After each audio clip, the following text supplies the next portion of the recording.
Okay. Joe just joined, so I'll just repeat what I just said. Joe, we have the voice muted. I'm just here to make sure that everything runs smoothly, but if you need to type or talk, yep, Chad's here too. Okay, so I'll wait a couple seconds. I'll see if anybody else joins, and then I'll go over the whole thing again. Okay, thank you.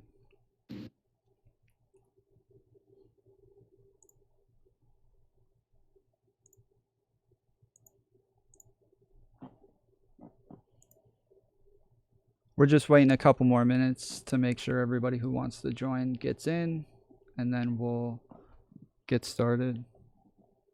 Yeah, and for anybody who just joined, talking is disallowed except for Kino and the moderators here. I'll be silent throughout the whole thing. I'm just here to do any technical stuff that needs to be done.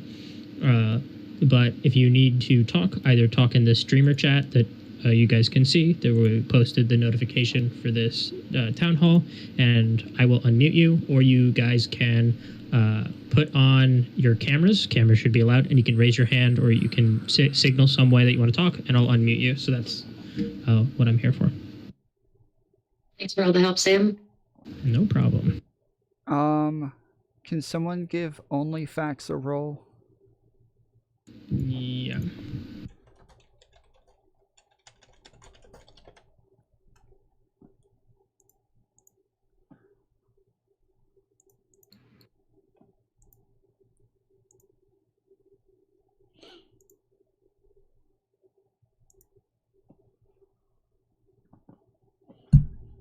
And is my screen legible? It's backwards on my side. No, it's right way up, or right way around. Yeah, we can read it. Okay, good. Thank you.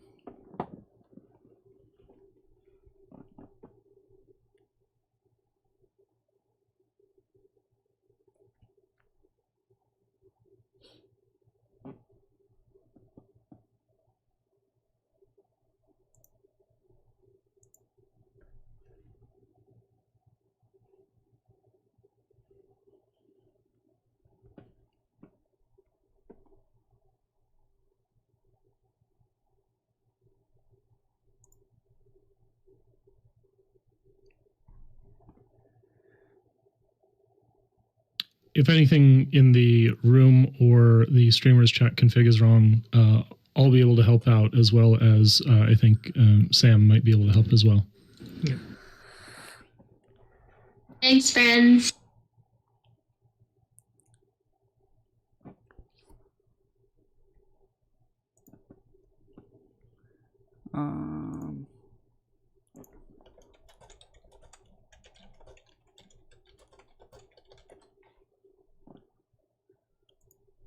Okay.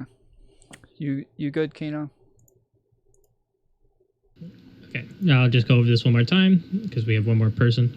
But audio is muted by default. The only people who can talk are Kino or the moderators. I'll be staying silent. If there's any technical problems, you can message either me or Carl, or message in the streamer chat if you need to talk. You can turn on your webcams and we can see you. Tom is recording this for a private YouTube video. If you want to put on your web cameras and raise your hand to talk, I will unmute you when you get called on. If not, just type in the streamer chat, and then if you get called on, I will unmute you and you can talk. Okay.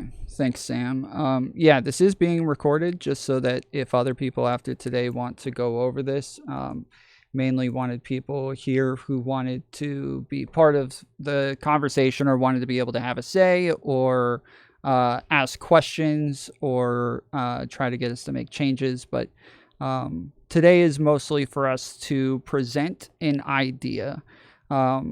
Mainly, like, we've had lots of problems where people say things like, I didn't know who to go to with this problem, or I didn't know who I should talk to. And then once they do talk to people, it's handled poorly or irresponsibly. And then it's kind of just left up to public opinion to figure everything else out. And it kind of creates a mess every time. Now, this is still going to be an option. I assume that's the direction people want to go. I keep seeing people say things like forced arbitration. I believe I haven't heard the idea from Kino just yet, but I from what I understand, this will be here for people to use if they want. This is just to help people with things like sexual harassment or any other issues. If you guys want to come on, you can type in the streamer chat or message me or Carl or Sam. We will unmute people one at a time. We don't want to turn this into a panel or a group conversation. So if you have questions or concerns or like are hoping that there will be changes made before the final thing is made, that's the main reason that we wanted people here to do that. Yeah, I was working with a PR team and an HR team to kind of come up with a system. And then thankfully I came upon Kino, who had already built her own system and had already implemented this in other parts of Twitch as well that are currently using it. Now, though I am recording this, if people on Twitch are going to want to like show this on stream or go over it or something like that, when I edit this and upload it, I will not be in the final edit.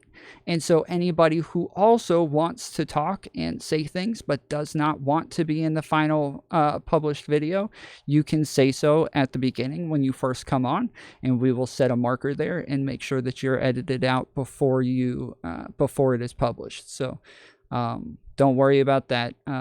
But outside of that, we are mainly just having the conversation today.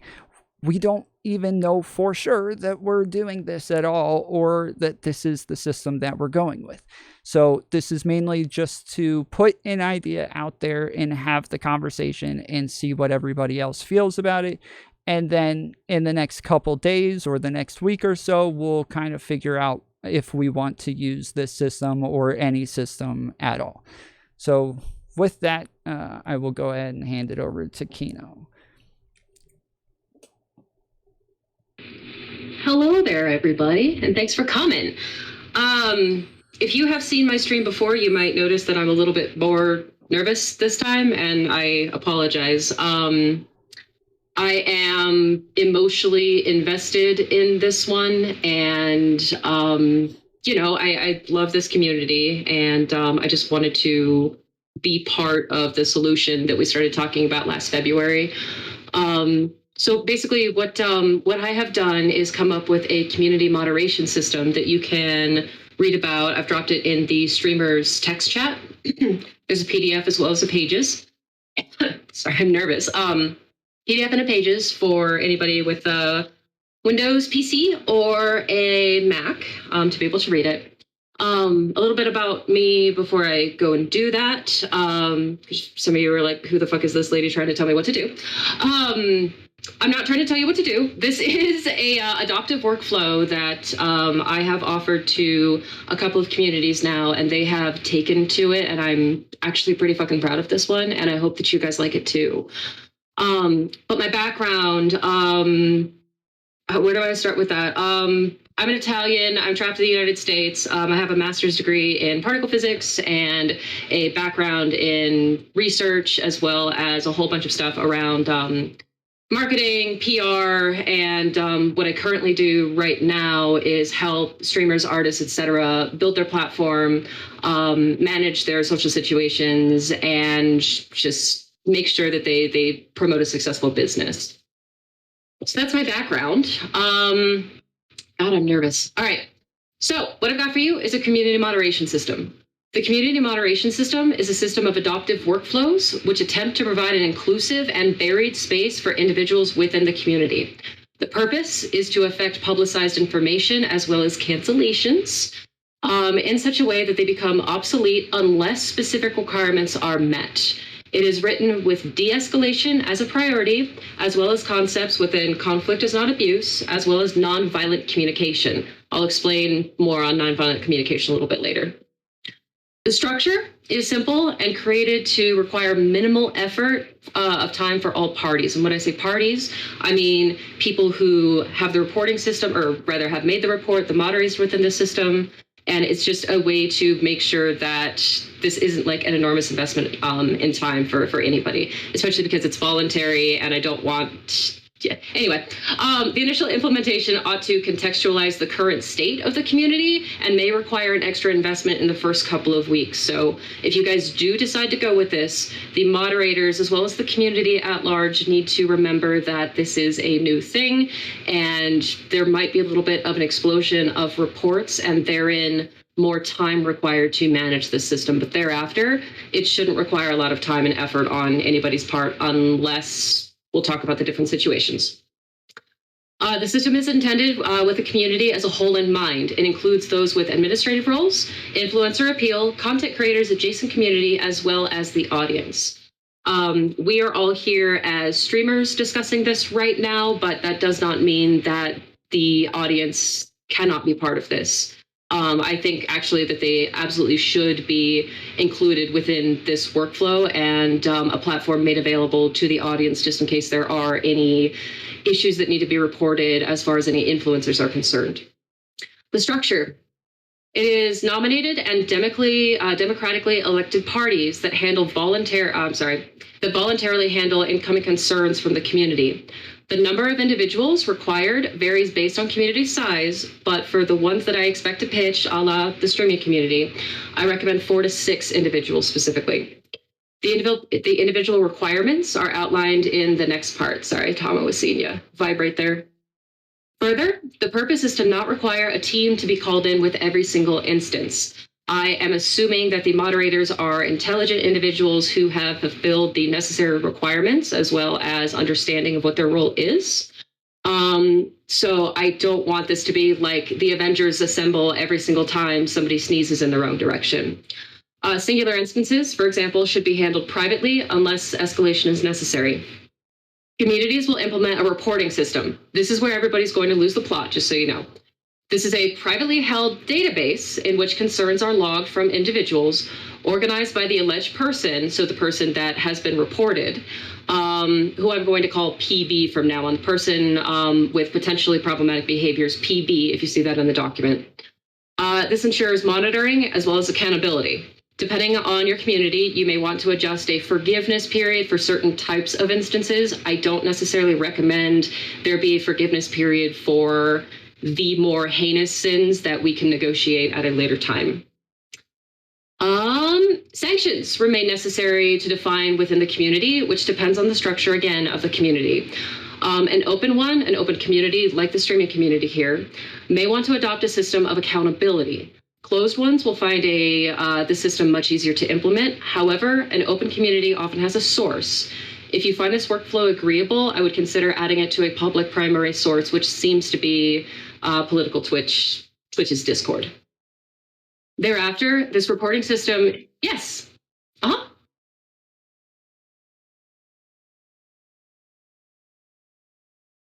The source being the Discord.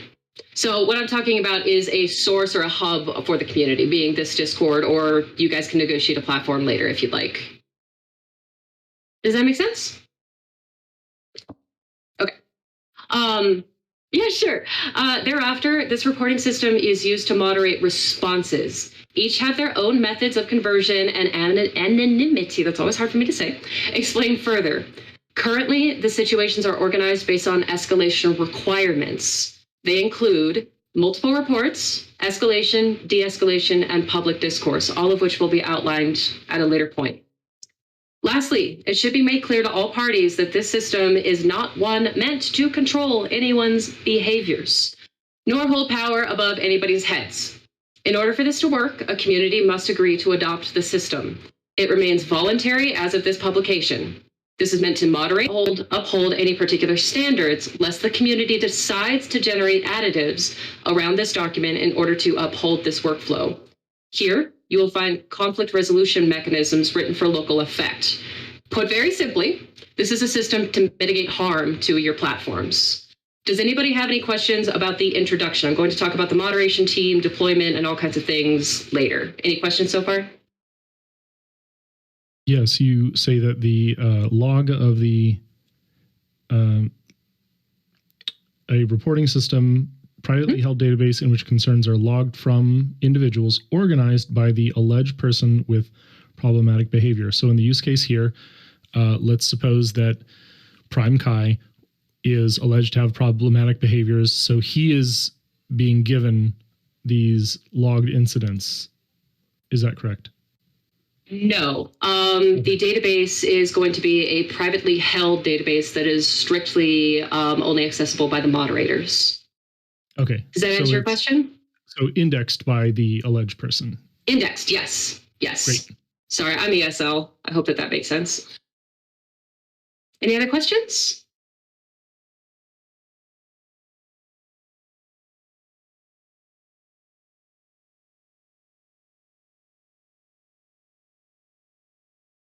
People don't want to be on camera, so just type it in the chat too, right? Okay.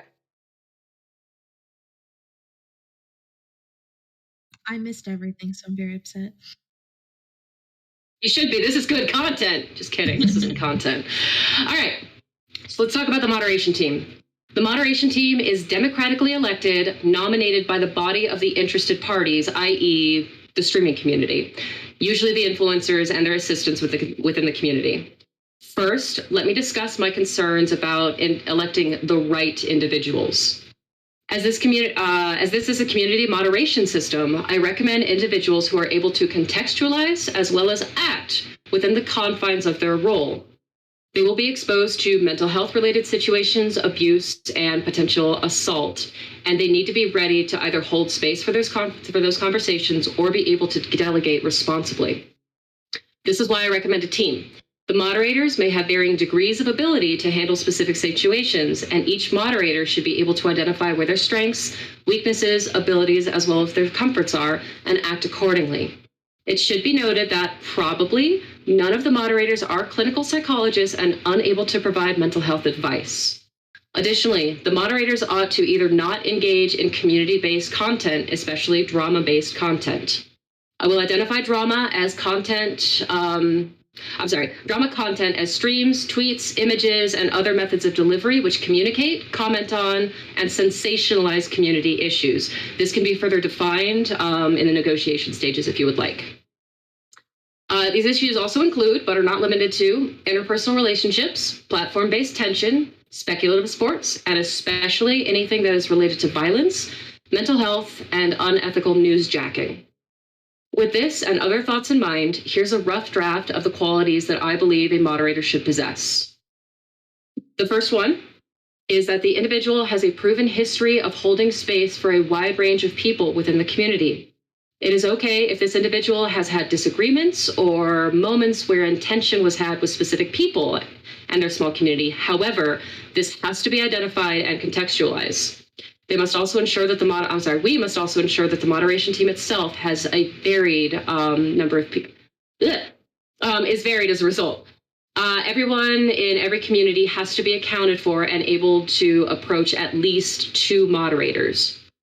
So in other words, what I'm talking about is even if the royal I, not I myself, feel like I am a safe person to come to, I need to recognize that there are some people who I've had conflicts with that might not feel safe coming to me. So if Royal I was choosing to be on the moderation team, we need to make sure that those relationships are contextualized and that somebody else can cover that ground, if that makes sense. They also need to be able to hold space for a tactical response. This individual has a proven history of level-headed responses to individual as well as community issues. They must also have a history or ability to respond to mental health-related situations, abuse, and potential assault with tact.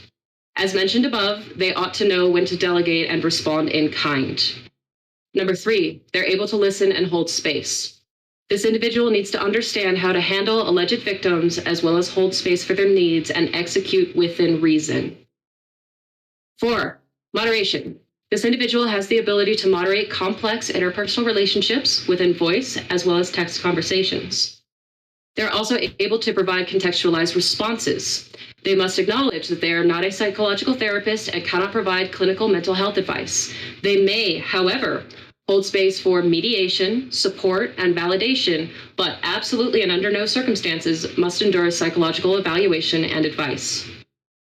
They also need to have the right types of motivation. This individual cannot be motivated by content. Their content history does not capitalize on drama, which again includes but is not limited to interpersonal relationships, platform-based tension, speculative sports, and anything related to violence, mental health, and unethical newsjacking. Lastly, they need to be able to delegate. The individual is responsible and knows that they do not always have the answers.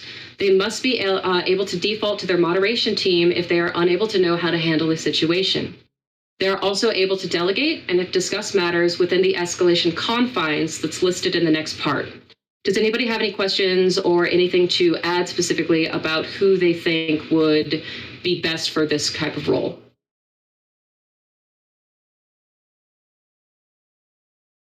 Sure.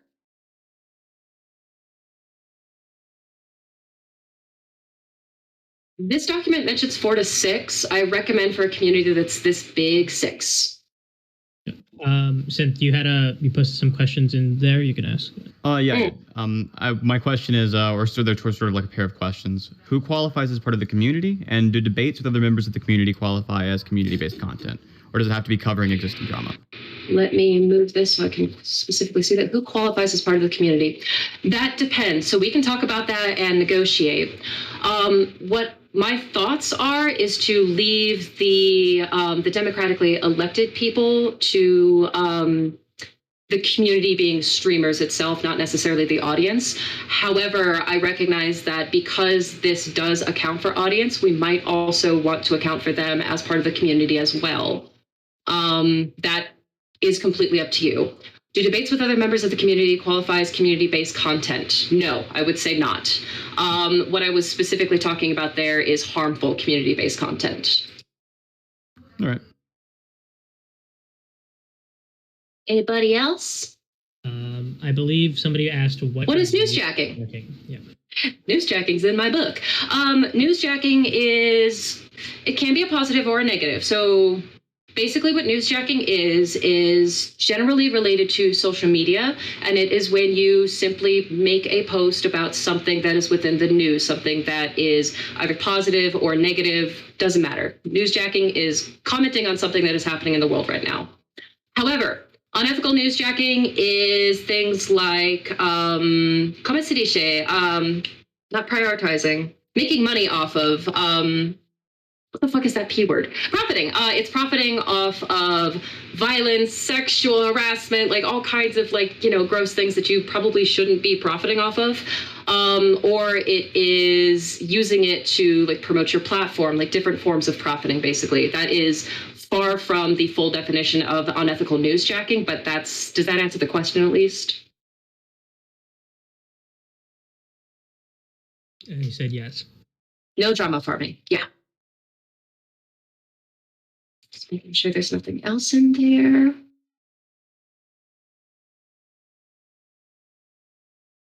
Providing examples or asking for clarification using examples, please. Okay, never mind. All right, I'll keep going. So let's talk about the reporting system. The reporting system is a multi-tiered system in which every tier has specific response parameters as well as categories. The purpose is to host private information solely accessible by the moderators, which gains insight into community needs as well as how to respond. It accounts for anonymity and fairness for all parties within each tier. Additionally, using this workflow and response considerations, communities can avoid public cancellations, discourse, as well as handle interpersonal conflict with the objective of finding a resolution. Initially, it must be noted that a database is involved, which may make people lose the plot a little bit. The purpose of the database and elected moderators is to ensure that data is kept private unless there is a need for a conversation, the first tier of which can remain anonymous and private. I acknowledge the difficulty of wanting to adopt a system in which your information is held. So if there is any, I'm sure that there are going to be concerns about holding a database. And again, at the end of this, if you guys would like to talk about that and negotiate that, this is not set in stone. This is not gospel. Like, we are perfectly okay holding space for whatever your concerns are. However, I do believe that a database is necessary. Below, I will prove why this is, I will prove why this is a safe adoption in case the reader has any apprehensions about the moderation team. Reporting workflow. When an individual within the community feels a need to report someone, they can choose which moderator they best feel comfortable with their information. I recommend that no reports be made anonymously. This is a conversation the community needs to have. Meaning, at the end of this, again, we can hold space if you do want anonymity. I just don't recommend it. There are reasons why. Here are reasons why. Sorry. The alleged person with the potentially problematic behaviors has a right to know during the de-escalation phases. And if all of that information is kept private, and all of that information is kept private until the de-escalation phase. It should be noted that the PB is not the same as someone who is being accused, and I will contextualize that shortly. In other words, if the reporter wants to host a space with the PB and ensure that it is escalated to an accusation, it absolutely, under no circumstances, can be anonymous. Let's define a couple of things before moving on. When I say alleged person with the potentially problematic behaviors, or PB, it is an individual who has been reported. There may or may not be evidence. Within this workflow, the PB may or may not become accused during the escalation phase. As a community, you must be able to hold space for one fact, one very important fact that this community really needs to hold on to. Accusations do not equate to guilt. This workflow solidifies this fact and uses it to protect all parties involved. A workflow follows. A report is made either by an anonymous or defined individual. The moderator logs this behavior within the database. The moderator then observes the database and the current report. If there are multiple reports, they move to the multiple report situation workflow below. If action is necessary for the current report, the moderator then refers to the situation workflow again below to identify the current situation and either refers to the moderation team or responds within the confines of their role. So that is our first workflow. That is a very simple report process that anybody can basically choose a moderator that they want to report it to. It gets logged, and then any action thereafter we're going to talk about next. Anybody have any questions about reporting or anything that they would like to add?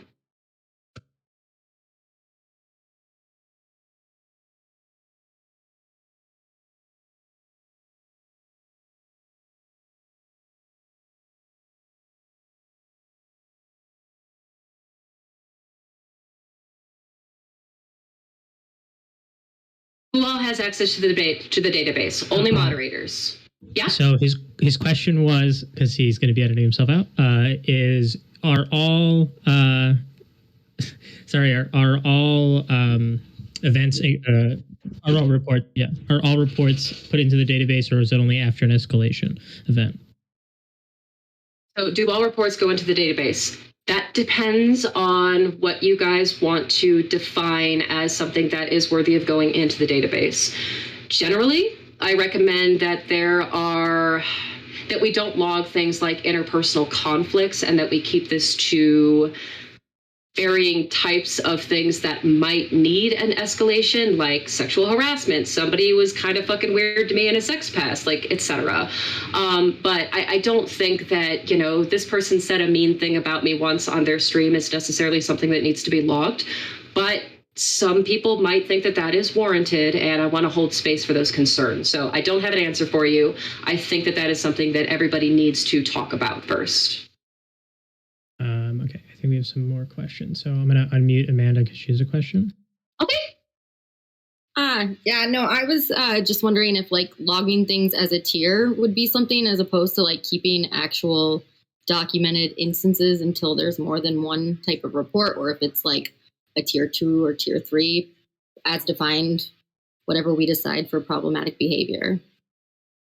You can definitely do that, yes. My proposal was just to log it by the person being reported and then act accordingly. Most especially because when a report is made initially, there is not necessarily evidence. So I wouldn't put things as tiers like that because putting tiers might cause assumptions to be made.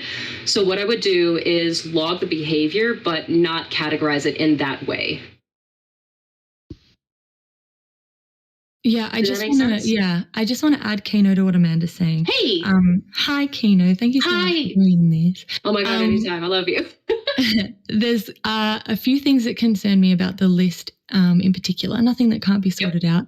Firstly, I think there would need to be a separation of information. So the list itself would need to have those accused anonymized, maybe under letters like streamer K, streamer F, etc., because the risk of any kind of leak, I think, is just, it's not going to be good. And I understand what Amanda is saying in terms of, let's say there's someone who has done something extremely bad, right? Manipulated someone for a very long time, been extremely sexually aggressive, etc., like made them feel like they have to do sexual favors in order to get stream time, perhaps, like something extremely egregious. And then you have someone who misread some flirting signals. If they're on the same list and that list were to get leaked, I feel that would be very unfair. No. I'm not talking about a list with like tiers or like you get put on the naughty list like with this other person. Like it's not Kabe, how do you say it's not contextualized based on sins, in other words. It's just literally a database in which we log behaviors. Right. Sure. There is I understand that. But what I'm saying is that if that list were to get leaked, and let's say I had been the person who had been accused, who had accused someone of extremely egregious behavior, and then I saw another person on the same list, I'd be like, holy fuck, I can't trust anyone. Look at all of these predators on this platform. So what I'm saying is it might actually create a situation, even if the information isn't in the log, where just the names together create some sort of belief that they are all accused of a similar sort of behavior. Does that make sense?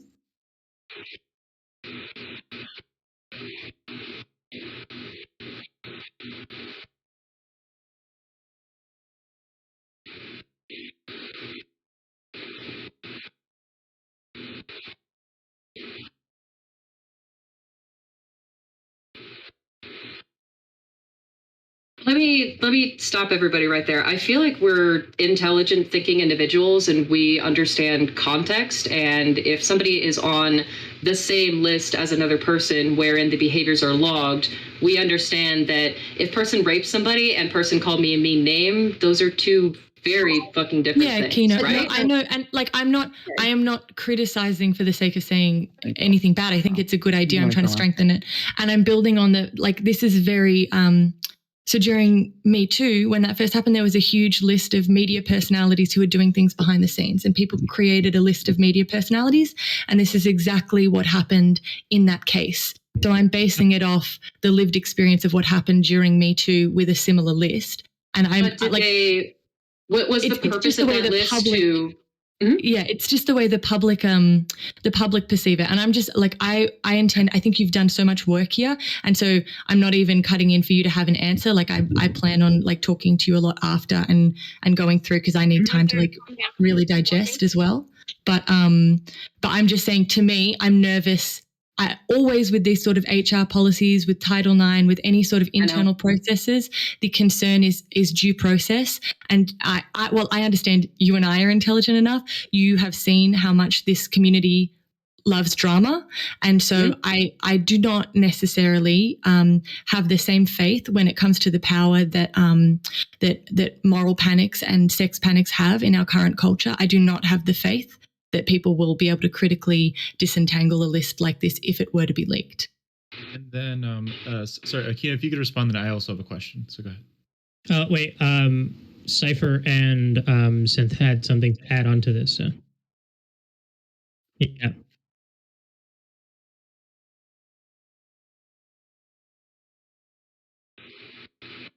Okay, so the primary concern that I am hearing is that there is a potential for this list to be leaked.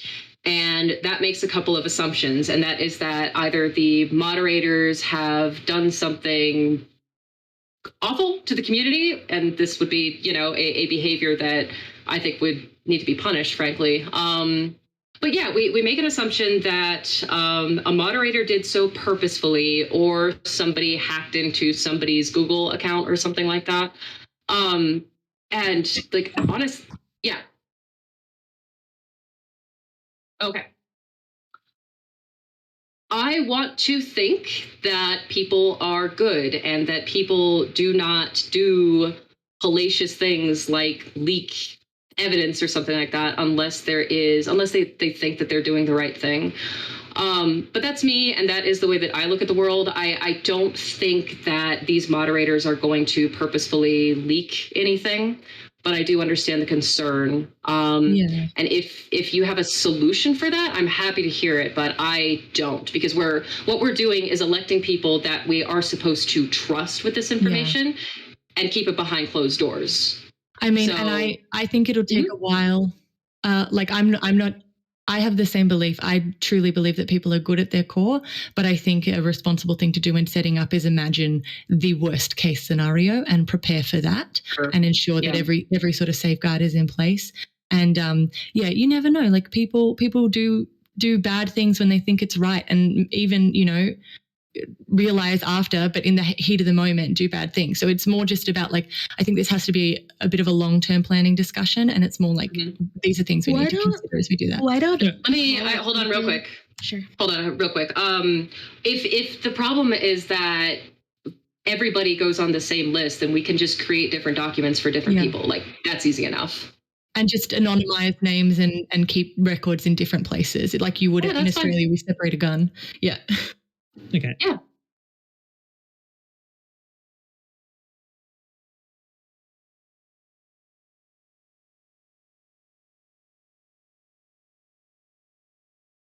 Right.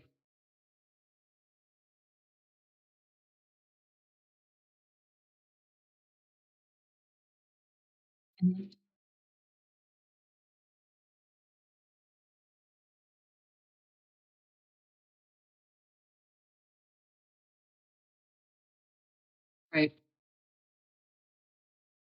Wait. Let's. Okay. Sorry. I just wanted to mention, you can also just, instead of keeping a list of people, you could keep a conflict log, and then it's neutral, and it's neither positive nor negative. It's just a log of what's happened.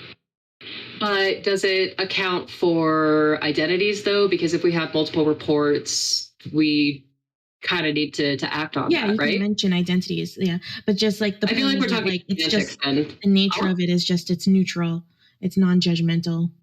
Okay, yeah, that's fine. That's just the theory. All right, can you guys hear me? Yes. Okay, cool. Sorry, I'm talking on Bluetooth while walking my dog. That's why there was noise earlier. So to solve this issue is you would have to have a bridge table, basically, which means you have a link of anonymized IDs to the links of everybody's name that's in the database. And that's it. Okay. So you have a table that has anonymized IDs and with names, and then on the table that has the incident reports, it's just IDs.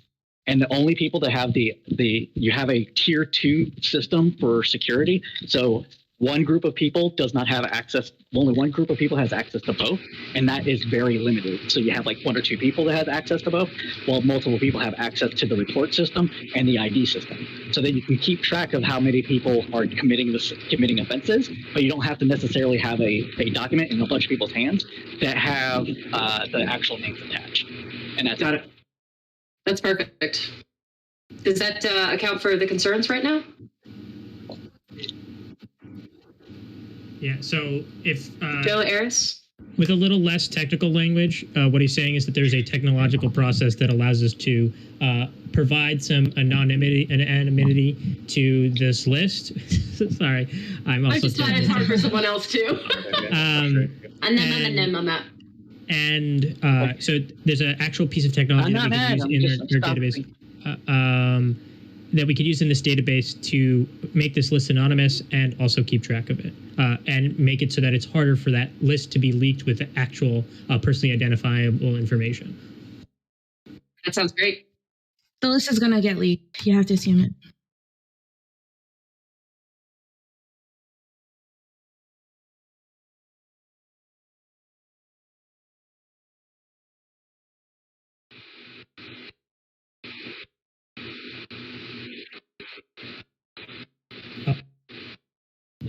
Actually, Wick was waiting for a little bit, so let Wick go because he had a question before and I didn't. It's a little off topic from the current questions going on, but I was just wondering if there was a way that the system handles third-party reporting. So what I mean by that is, say I observe some behavior that is going on. Say I observe between two individuals, one streamer and one of their mods, and I see abuse of some sort going on that I feel needs moderation. I feel needs to be reported because I feel the community should know about this, but I don't want to just drop these accusations out. I want to do it through a process. Is there a way, how does this system handle reports like that, where a report, I observed this happen to this person, but I am not one of the people that it happened to? Is that something the system deals with, or? Yes, absolutely. So because we have it categorized by IDs now, numerical IDs, that means that each situation, each report is logged under the specific person. And I do think that we should also have a log of people who are doing the reporting. Again, we can talk about that. I highly recommend that this remain a non-anonymous system, but I absolutely see the value in doing that. But I think that that's something that we as a community need to talk about. So follow-up question real quick. When my concern here, though, is if we require that the reporter, the person reporting it, whether it be third party or otherwise, be non-anonymous, this opens up, I don't know, it just to retaliation in a way. And I understand that we'll have a strict retaliation control. By the moderators? Well, for example, if I were to report a situation and I knew that the mods I was reporting to were, like, what if it's one of the mods that I have to report? What if? And you tell a different mod. That's why we have multiple mods. I understand that. I don't know. This, it seems like. Can we request that? Yes. Can we request that specifically? Can I say I do not want mod A to know about it at all? And if we truly want, I'm sure we could add a anonymous user ID. So if you truly want to report something, but you want to stay anonymous, and you want to respect our, we could probably add that. But that's something we could probably talk about. Is all I'm saying. And if we did a document, if we did a multiple document reporting system, then yeah, I don't see any reason why we can't keep specific documents private. However, there needs to be a way in which, again, information is shared. So I'm not sure how to account for shared information if we're going to hide specific documents from specific people. And then I have a question regarding that, if that's okay. Hey, Kosei, what's up? Oh, so regarding the third-party reporting, so is there like a vetting process to kind of like verify this? Because there are some people all over that will consider just everything is not appropriate, and so I just want to make sure there's a way to vet this type of information to make sure that it's not someone just perceiving, or maybe somebody with a grudge that's just running around reporting a group of people, or just to prevent anything that's like intentionally malicious. So yes, and I have those situations lined up. That's what we're going to talk about next. But basically, there will be absolutely no escalation process nor publicizing of any information, which is the last step. That's the one that we want to avoid, unless there is express documentation of the behavior. Because I do believe that if somebody becomes accused of a particular behavior, there has to be something to back it up. The second situation does account for for a lack of information, but that is more of a conversation that is had with the person with the problematic behavior, rather than escalating it to somebody who is now accused of a particular behavior. Does that answer your question? That is perfect. Thank you very much. Okay. Yeah. Anything else, everybody? Okay. There's All right. Yeah, there's a lot. We're getting a lot of. All right. So my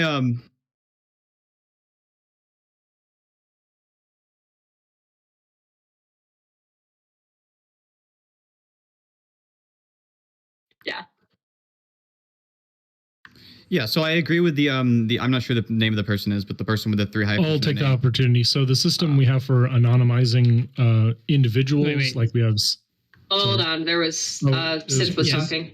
All right, I'm not sure. Can you hear it? All right. Yes. Yeah, my proposal is similar to Cypher's. One small difference. I'm not really sure we need like the actual lookup table. All we could do is just have the hash. What this is like, it's a function in math and programming. It takes some information like a name or like a password and turns it into what seems like just random numbers, right? But every name always comes out with the same random numbers. So from that, we could have like anonymization, and we'd be able to have like storage of like a name in a database, but without the actual storing of the name itself. And so multiple people could contribute to the same name without actually being able to access the actual database itself. So nobody would be able to. I like that. Okay. The one issue with this is if someone was to still like log in after they like one of the moderators and they're the ones leaking it, those names would still be available, because once you've decrypted it, once you have a hash, right, since the hash is going to be the same for every name, you can technically break it. Sorry to interrupt, but one clarification. The actual thing I want to do is not just hash over the name, but hash over the name plus assault. The assault means it could have like different hashes for the same name even. Yep. Okay. And that could be based on like any kind of value. What real quick. Do we have any programmers / I don't know, Excel enthusiasts in here who know how to do that and implement that and would be willing to take the time to make it? I work in ETL, so like I work on like in analytics, doing a database. Can you list off? So we've got Synth who's willing to do it. Who else? Okay. I mess around with Excel for a living, so I can help with that side out if you guys want. Is that Spectre? Yeah, hey, how's it going, Kino? Hi, sweetie. I'm good. How are you? I'm pretty good. All right. What's going on? And then maybe Cypher, I don't know. And Cypher also said that he'd be willing to help, but he's muted. Sorry. Oh, okay, good. All right. Yeah, thanks. So I have 2 questions. One, I'll wait to the end out of respect for time thing, keeping this specifically on topic. I guess this is like questionable for Kino, but like for other people as well.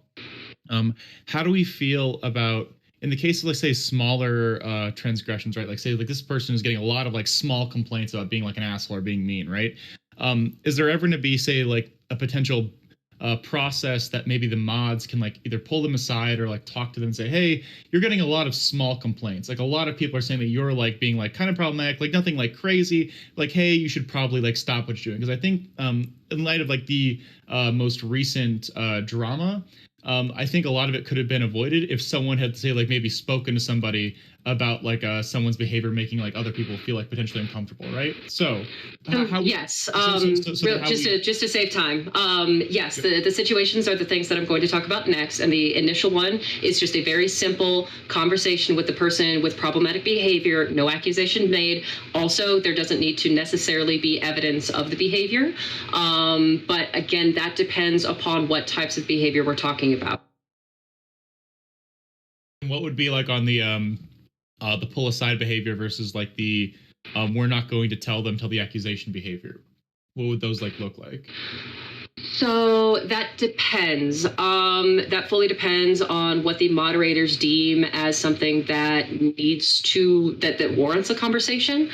And there are multiple tiers, again, depending upon what they feel is necessary. Like, again, with what I wrote here, I'm assuming that we are intelligent, thinking human beings who can perhaps use other moderators if necessary to act and let the person with the problematic behavior know that there is something going on, no matter what stage, as well as what types of behavior we're talking about. So again, if somebody's being mean to somebody or somebody does the big R word, there are ways in which we can respond to any of those.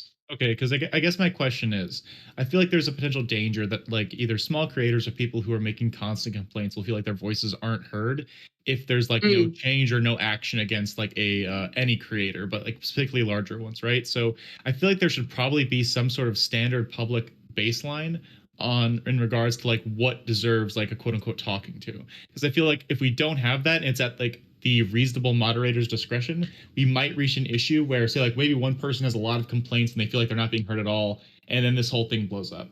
So like I guess that's my biggest worry is if we're using constant like a reasonable moderator discretion. Again, I like love like 9% of the people in this panel. Like the other 10%, I don't know you. I don't like hate anybody. So I guess like my question is like, how do we make sure that people don't feel like they're being like say biased against inside this system? Because that like especially in the regards of small complaints where that could be like more personal and less like say problematic, I feel like that could be a potential unraveling and weakness inside the system in terms of like making sure that it remains stable.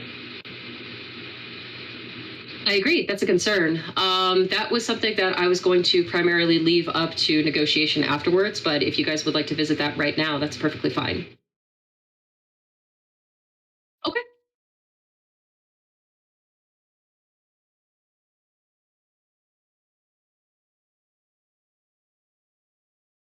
No, I don't.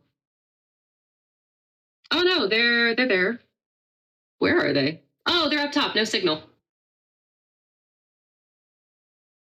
Hey. Zonia's unmuted. Hey. So she can talk. Okay.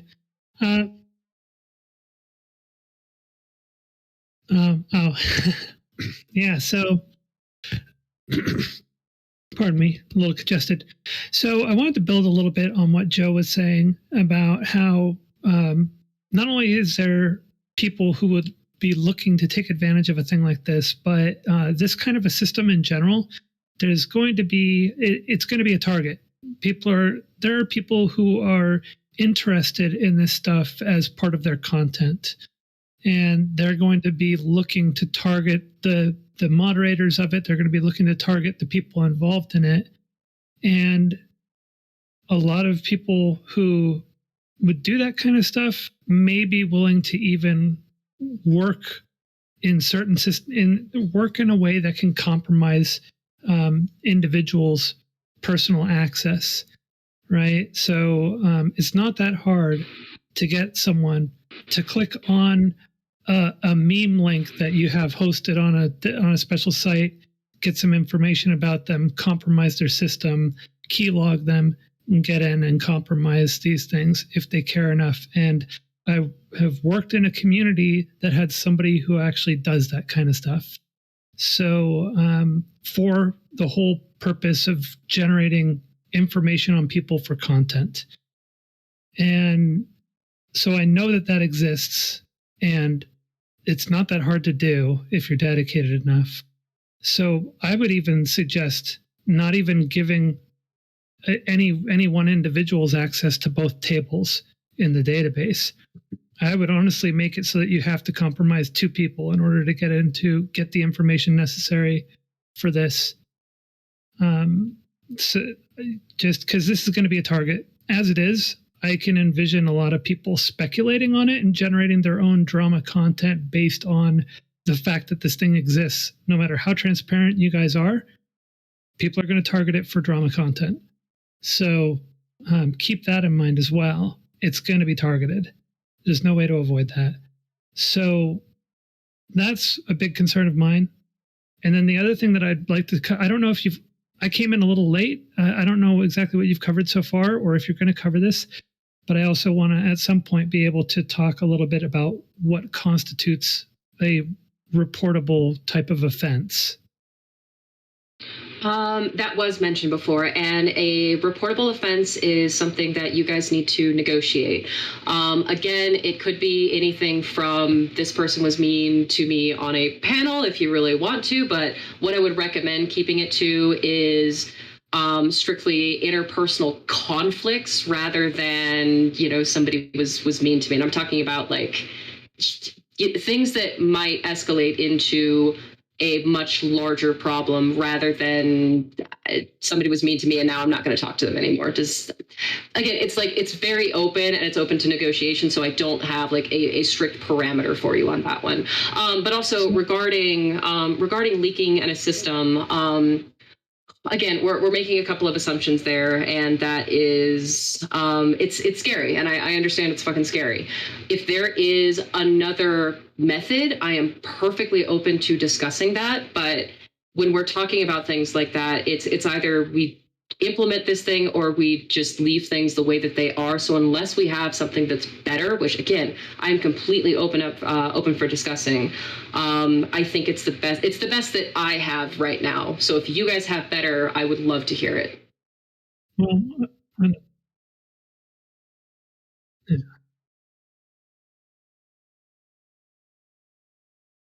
yeah.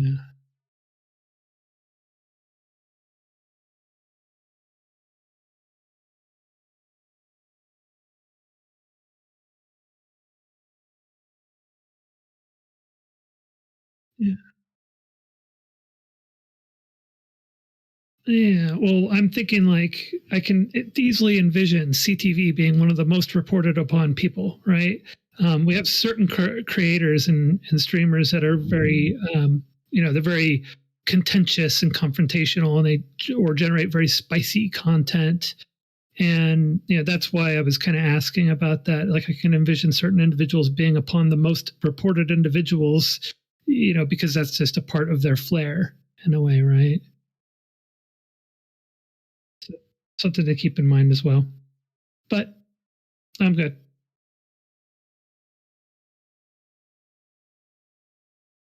Hey, what's happening? Hello, everyone. Good to be here. Thanks. So what I wanted to say is, let's say that there's one of these moderators, right, or a couple of these moderators, and they've got like a problem with someone that's being reported. That's going to create a conflict of interest. So how are you going to contend with the fact that people could be being reported that have got personal issues with the moderators? That's why we have multiple moderators and why a person goes to whatever moderator is their choice. However, it has been addressed that there is possibly a need to hide specific information from specific moderators, and that needs to be discussed, definitely. Okay. I mean, yeah, I'm sorry.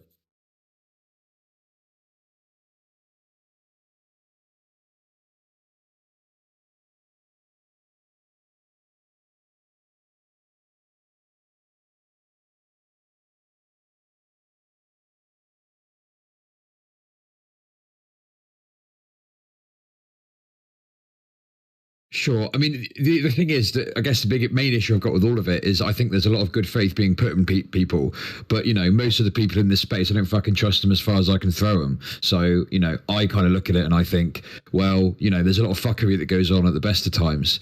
So with something like this, it's very sensitive. I can just see how people, even people you think are decent and good, potentially, or some people think are decent or good, could do this. You get certain types of people that act, extremely woke, but they're very toxic and they're very manipulative and they're pieces of shit, basically.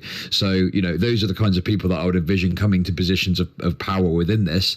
And those are people that I probably would trust least of anyone else. Do you see what I mean? So, yeah, a lot of concerns.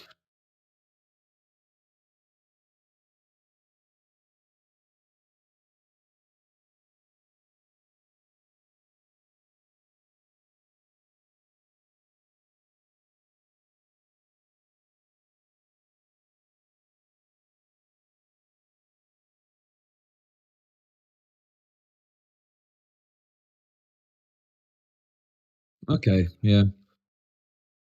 No, that's a good point. I guess if I look at like some of the people on my moderation team, yeah. So I guess, yeah, that's an interesting point. But okay, with that point, then, like, sorry, I don't mean to take up all the time, but if you've got people that are doing this, are they going to be expecting to be paid because they're engaging in labor doing all this? Like, how does that work? That is something that we need to negotiate. Okay, because how would that be funded? What do you? I have it currently set up as voluntary, but again, like within a closed community, I think that it would be much easier to make sure that the moderators are compensated accordingly. However, we're talking about an open community right now. The only structure that you guys really have is Twitch politics. So that is a conversation that you guys need to have.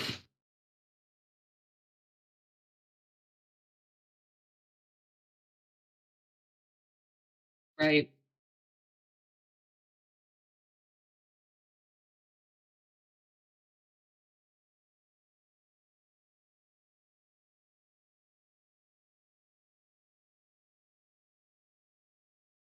Okay, so one final question, and I'll shut up.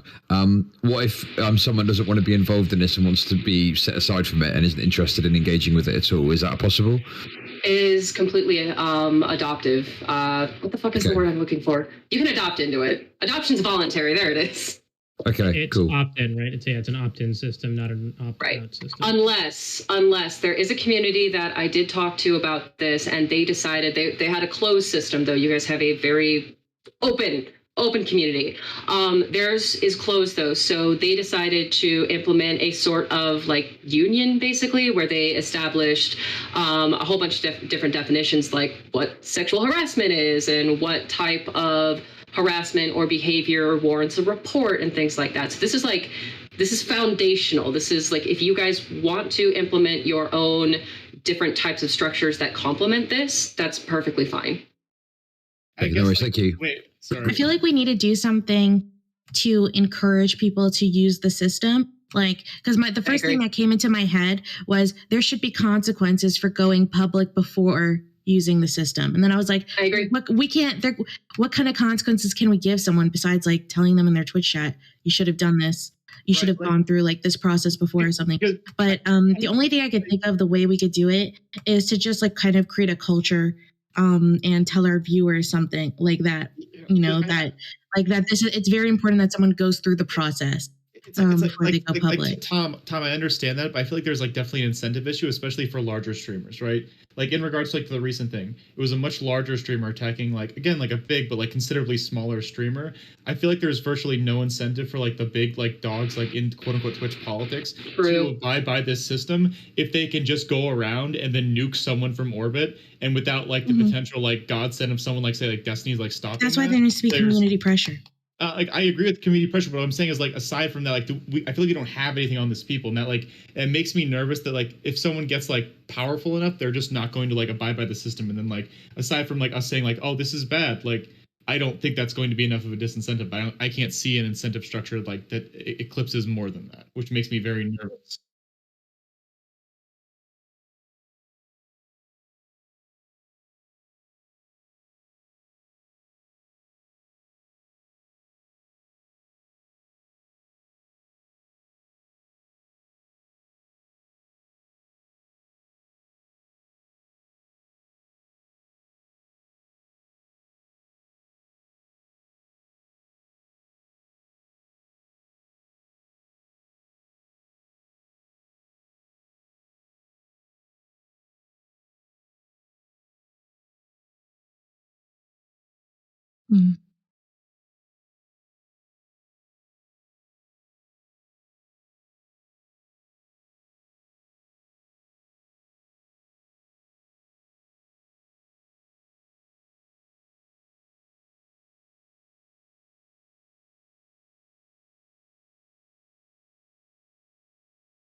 Yeah, you also have to consider that while larger streamers also have, they're not as reliant on the system, at the same time, they have more to lose by a public scandal, right?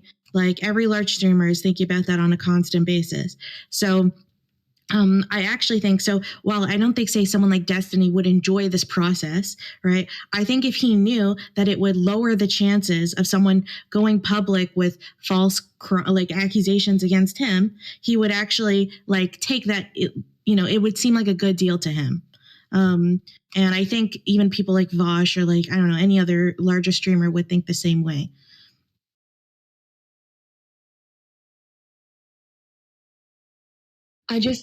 Tom, I also want to add one thing just quickly after Hans. Yeah. So then the last thing on this is if we're talking about the community pressure, right? So does that mean say when we agree the system, and I'm completely on board for the system, does that mean in regards to this, are we suggesting that we say all take an oath or something that says oh, if this is happening, we're all gonna hold arms in lockstep if someone breaks this system? Because that feels, because if what I'm very nervous about is if something happens and say this group splinters in some regard, and it's half and half, and even moderators are on different sides of that, that feels like this is the easiest way for this system to fall apart, and I don't know how we stop that. Yeah. The thing I want to raise as well, and this isn't doomering, I'm just trying to be as I'm just trying to make sure that we're covering all of the bases, right? Because when you work in areas of sexual harassment and sexual assault, the nature of how women being most commonly the victims, but the nature of how women have historically dealt with this issue is a little bit of gossip culture, largely because often women don't even understand if what they're experiencing is something that is worthy of being concerned about. Often women talk to other women to say, hey, this is happening. What's your take on that? Sometimes they talk to other women saying, oh, have you had trouble with this person before, because they're trying to corroborate, or they don't actually want to take action against someone else, but they might see a friend getting close or something and they want to warn that person. I understand that is what the system goes against, but this is just the nature of how sexual assault has historically been dealt with. So you are going to have women talking before they come forward to any kind of arbitration, because that's them understanding what's happening to them. 1. 2, we've seen in previous cases that documenting something having happened to a long time, talking to other people, this is how women are told to gather evidence. Demonstrate that you were concerned with this for a long time. Demonstrate that you spoke to someone and raised your concerns. Demonstrate that other people knew this. So there's also a history of being told that this is how you document abuse. So that will be a concern. And finally, what if someone, let's say this person does have the most sincere motivations. They truly believe that they have been harassed or assaulted or something along that spectrum, and they simply don't have the evidence, and arbitration decides, we're not going to go ahead with this because we don't feel like what you've presented us is worthy of going forward to escalation to tier 2 or tier 3. What is to stop that person from saying, well, fuck that. I want to protect people. I want to talk about my story. And this is a huge part of the current moment when it comes to women and sexual assault. It's not so much about justice. It's about women feeling the power to speak up about what they have experienced. So even though the whole thing is mitigating the drama, there is also a lot of catharsis that comes from testimony. And we have to walk a very fine line between making sure, I'm really trying to balance here, because there is no one who is conscious of the very material effects that an accusation can have on someone's life, both on the internet and in their material life offline, and how nothing dies on the internet. So I think we have to be very careful about the accused, but we also need to make sure that any approach is victim-centered, allows people to own their story, allows people to do things at their own pace, and allows people to talk to their friends, not just feel like the second that they feel uncomfortable, they have to escalate things to arbitration.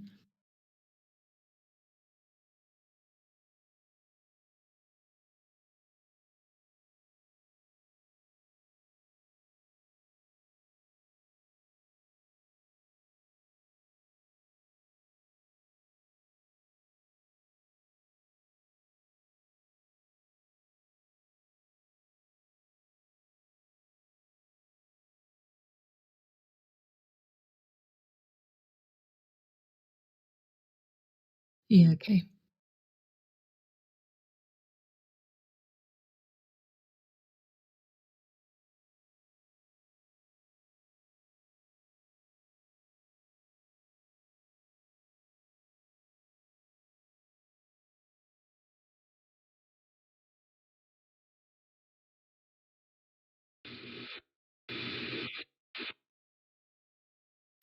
Answer my question. Go ahead. I was just going to address something that Joe said, and that was the recurring social standard that women face about they have to gather evidence in order to feel like their story is being worthy of being told. And what I'm hoping with this is that we can establish a culture, especially within the adoption process as well, is making sure that we are adopting it and creating a culture wherein we have now conflict mediation, so that the moment that somebody feels like there is something going on, they need to talk to somebody. And I mean, even I don't mind if you guys wanted to make this a moderation system or just somebody to talk to because someone was mean to you on your stream. Again, that's completely up to you guys. But I think that if this at its most effective can be actually a very healing structure for people who have been exposed to those environments before. There was one more concern, and I forget what that was. Joe? I can't remember what the other one was. It might have been people, yeah. No, I it don't might remember. have been it might have been allowing women. So like, if let's say I bring something to arbitration and it gets sorted out through arbitration, but I still feel what happened to me was very serious. It has been, yeah. So my right That's to testimony. Yeah. Yes. So this system is not meant to control anybody nor their behaviors. So and I do have varying structures and varying, again, methods in which I hope a moderator will hold space for the needs of the alleged victim / the victim within reason. So if they want to go public, if all of this fails and they want to go public with or without the support of the moderator team at that point, they're absolutely free to do so. Like Eris was talking about, there could be some sort of repercussion for having done so. That's, again, something that we need to discuss. You got to be careful though, then, because then it will look like an arbitration system which punishes victims for speaking about their experience. I agree. Yeah, I completely agree. I don't think there should ever be any kind of consequence or shitting on someone for speaking about their experience. I just mean that I think it's a good idea to encourage people and to at least give some kind of social credit, like that. If someone does go public and they say, okay, I went to arbitration first, that actually gives like more credence to them, right? Like they tried to sort it out privately, and we give them social credit for that. So it doesn't mean that they never go public. It just means that it's the second option. I think the one thing to point out here is that Kino is not giving her opinion as how we should implement this, just saying that these are ways that we can implement it and that this is something that we have to have further conversations on. This isn't like a one-time conversation where we either adopt this or we don't. This is kind of talking about the features of the system that Kino's developed. And if we're interested in adopting something like this, then we can move forward with this as a baseline and have further conversations. I just don't want this to be like a interrogating Kino on exactly what the process is that we're going to have implemented when we're going to decide on these later, because the reason why she said like this is something that you can do is not because she's saying this is what you should do or what she believes that we should do. She's just saying that the system allows for it if the community as a whole decides on it. Yeah. Kino, and I'm never saying things at you because I'm talking to the entire room as we move forward and collaboratively. Oh, sweetie, you're fine. Yeah. I appreciate it. Same thing on my end. Sorry if I seem like interrogatory. I'm like just No, you're fine. I recognize. As short as possible. No, it's okay. I recognize that like I'm a little traumatized by February. But no, I'm holding space for criticism and making sure that I'm listening. But I'm also glad that you guys are holding space as well and having these conversations instead of like outright rejecting it. So I hope that like this is valuable to you, and it's probably not going to look like this when you're done, but I'm really excited to see what you guys do with it.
Were there any more questions, or should we move on to the workflows that I have? I think we're ready to go. All right. All right. Let's talk about the different situations. Now, again, this is foundational. Not every situation is going to fit in here.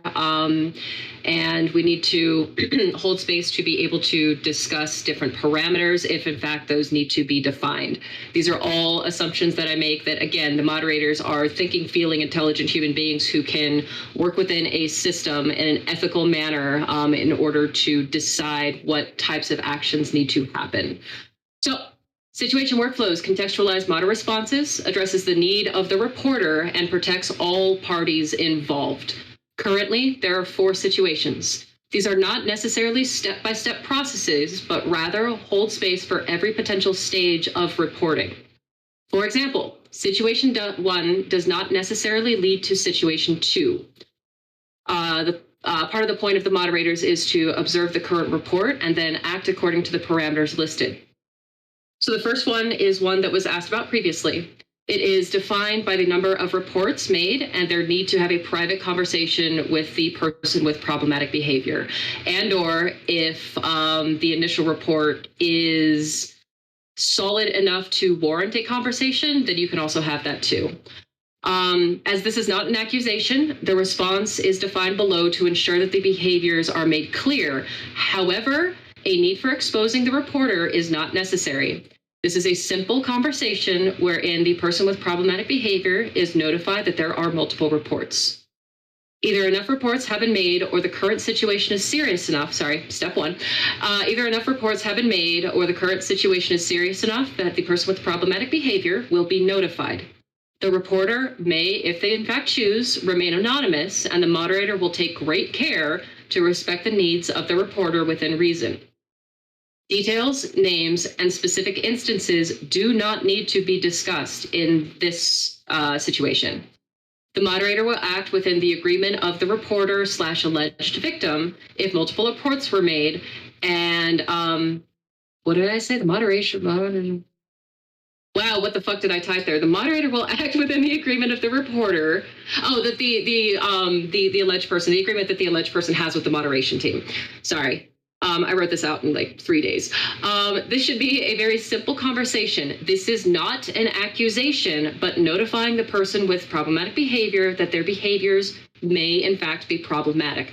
Very simple conversation, just notifies them that, hey, there are certain reports, or I have this report in which you have been identified as having potentially harmful behavior.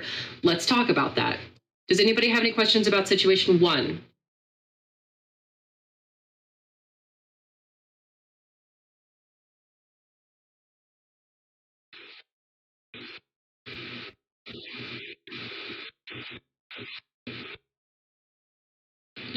So just to reiterate, that is within. Wait a second. I'm just going to reiterate Silky because he's. So his question was, in what situations are?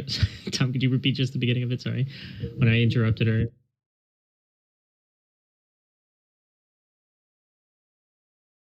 Yeah.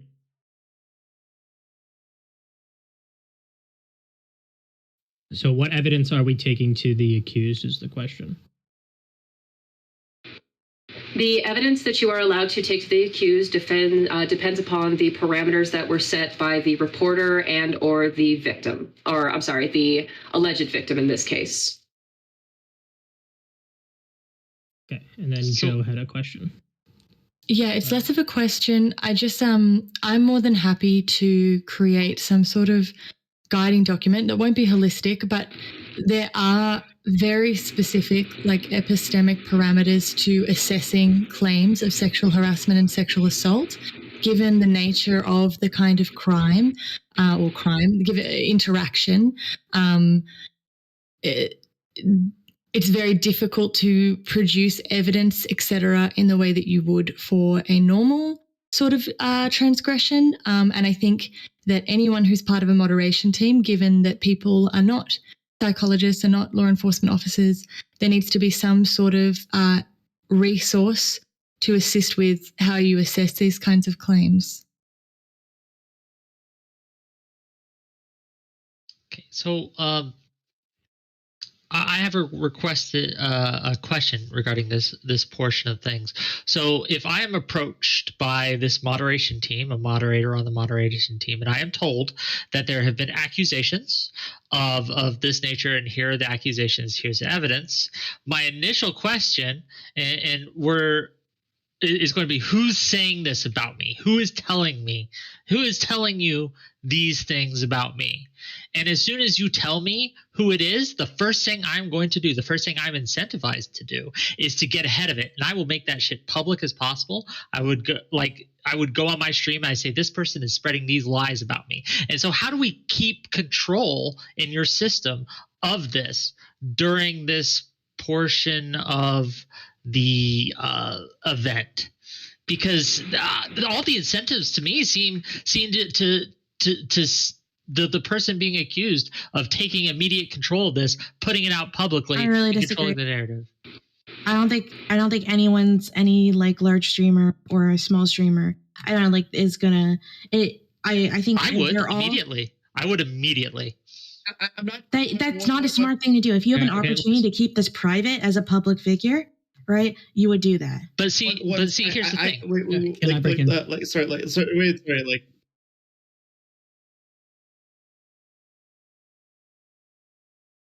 Okay. Sorry, Tom. One thing, please, pretty please. Like, I feel like in defense of Wick, I think he's very correct that if someone feels like they're on the back foot inside the system, there is all the incentive to get out first and make the accusation, right? Like if you were let me jump in. Let me jump in real quick. I think that with, again, universal adoption, as well as this document being perfectly publicized, as well as the moderators effectively holding a space in which they let the person know that this is literally just a conversation. This is not an accusation. This is not anything that needs to, like, I understand that, yeah, you're going to like make assumptions and want to get ahead of it, but I think that as long as the conversation itself is contextualized effectively, it should be okay. But I recognize that there are going to be some people who do want to respond in that way. And if there is a means of mediating that, I think that that person would need to be better defined, or we're just going to like start talking generalities, and I don't like speculation.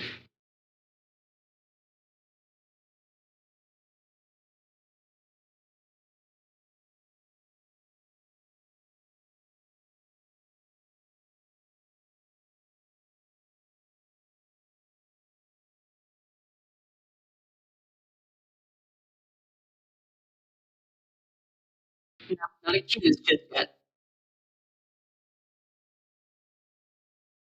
I just want to compartmentalize accusation versus a conversation that you're having with somebody with potentially problematic behavior, because we're not giving them evidence right now. So I do not want to use the word accused unless we have very specifically evidence of the behavior that we are accusing them of.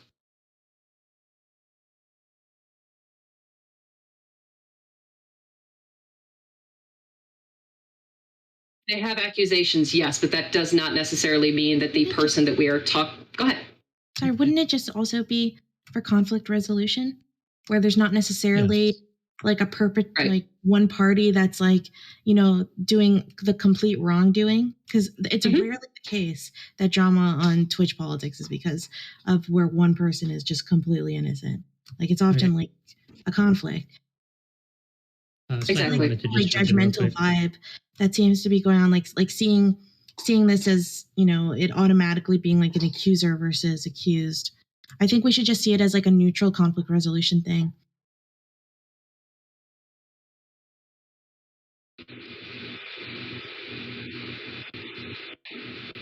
No, not at this step. At the next step, right? It's at the next step with the escalation and confrontation. Yes.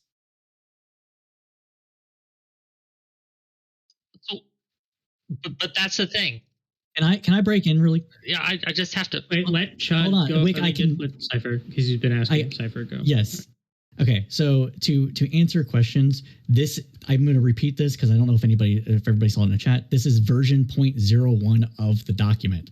This is the baseline of the document. We are going to collectively come up with ways to make this better or adopt things as needed by the community. These are not set in stone things. These are the baseline ideas which we will build from. Wick, to your question specifically, it is explained better in the document that not everything has to come to the quote unquote accused. We can keep this vague in order to say, hey, there's rumors circulating around the community that X, Y, and Z has happened. If you believe that X, we may have reason to believe it, or hey, we just heard something, maybe watch that a little bit. That could eliminate the problem right there without having to mention anybody's names, anybody's retaliation, or anything like that. But these are things that are in the documents. I understand. I've perused the document. I haven't read it word for word, but I have scanned it. That is making the assumption that people aren't going to immediately jump into damage control mode, especially, and we got to keep into mind the context of what is happening here. Someone on this mod team that we know and the community will know handles these sorts of accusations has suddenly started talking to you about, and they could be as vague as they want, but that has a very big danger is, again, they will escalate this themselves so that they can be in control. This is just human nature. This is what I see happening all the time, not just in online spaces, but in general in work-related incidents and things like that. So we need a mechanism to. I just don't know. I don't want to be overly critical here. I'm trying very hard not to. Sure, but can you save that stuff for after all this is done and everybody else as well? Yeah. Cool. Because so that we can get through this and not have to take up more of Kino's time than we have to. I'll show. Because these are things that we're going to have to negotiate on our own time anyways and come up to resolutions and everything.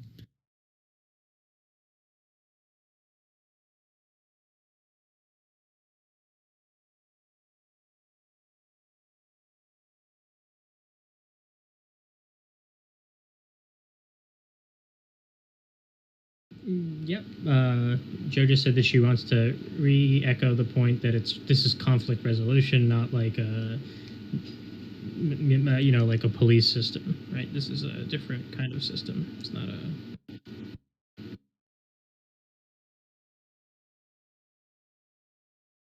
All right. Situation 2 is escalation. Situation 2 is defined by enough evidence having been presented to escalate from a conversation to a confrontation. The purpose is to ensure that the person with problematic behavior understands that their behavior is in fact problematic. The PB will not be accused of behaviors. However, moderators must note that this could be an escalating moment and do what they can using nonviolent communication to diffuse further escalation. I will outline what that means in just a minute. Firstly, either enough reports have been made or the current situation is serious enough and has evidence of the behaviors such to the point where the behaviors need to be confronted. The PB shall be notified that their behaviors are in fact problematic. We are not making assumptions, or we're not making assumptions. We are we're not making assumptions that the behavior is problematic. We know that the behavior is problematic right now. Note that this is not longer, what the fuck did I say? Note that this is not longer between potentially this is no longer potentially problematic behavior, but proven problematic. A private conversation is then held between the moderator and the PB. Details of the behavior must be exposed during the conversation.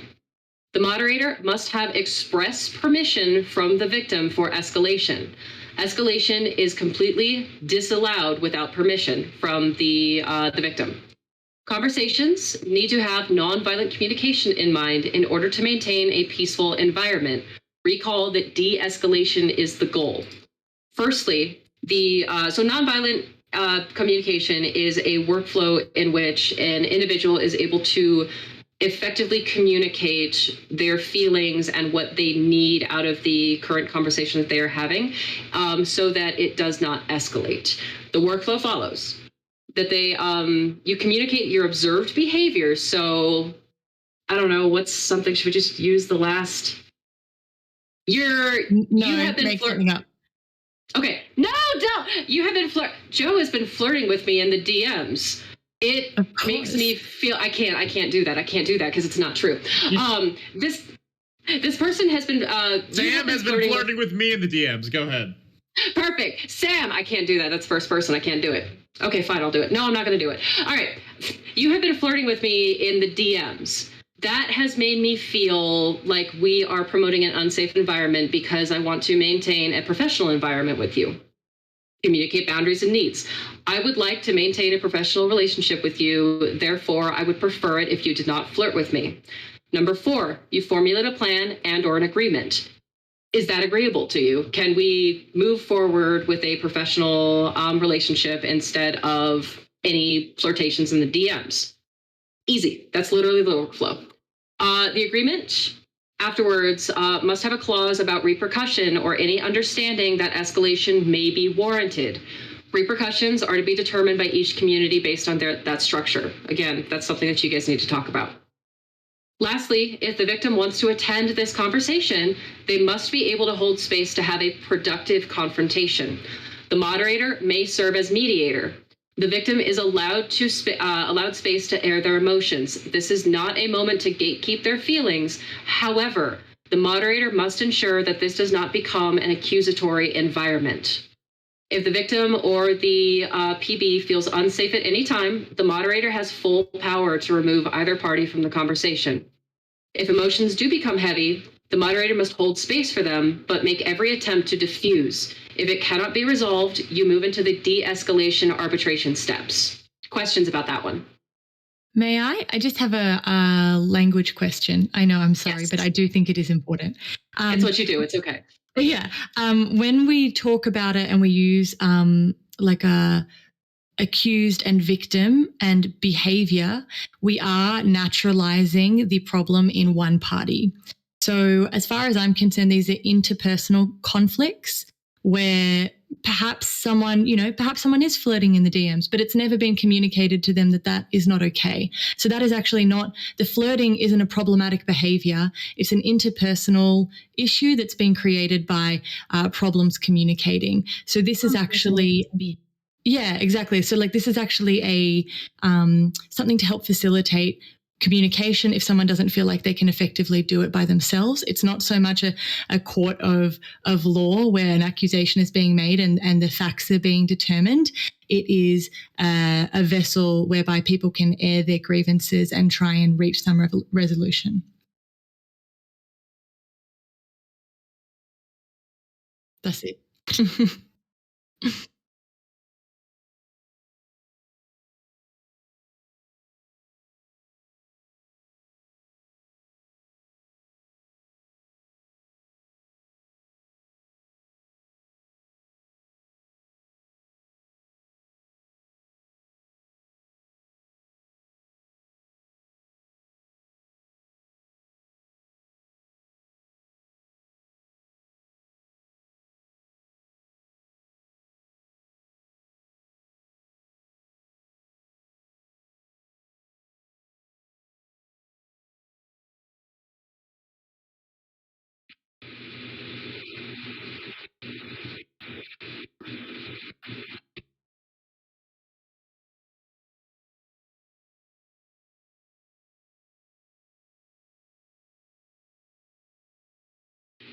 That was me using examples of nonviolent communication. In the document, it's just outlined 1, 2, 3, 4 after number 5 in the main clause. So no, those were just examples that I was using in that case.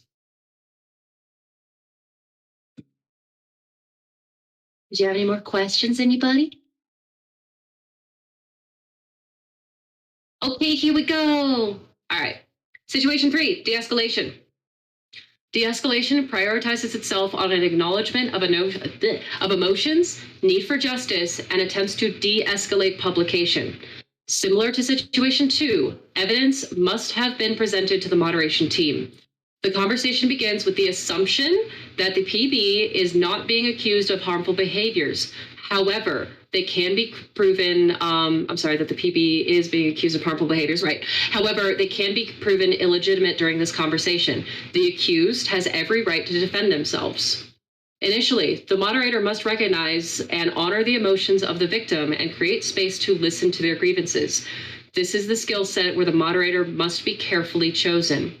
They must be able to identify the needs of the victim and, within reason, promote a safe environment and negotiate a delivery for their needs. Evidence is then weighed privately.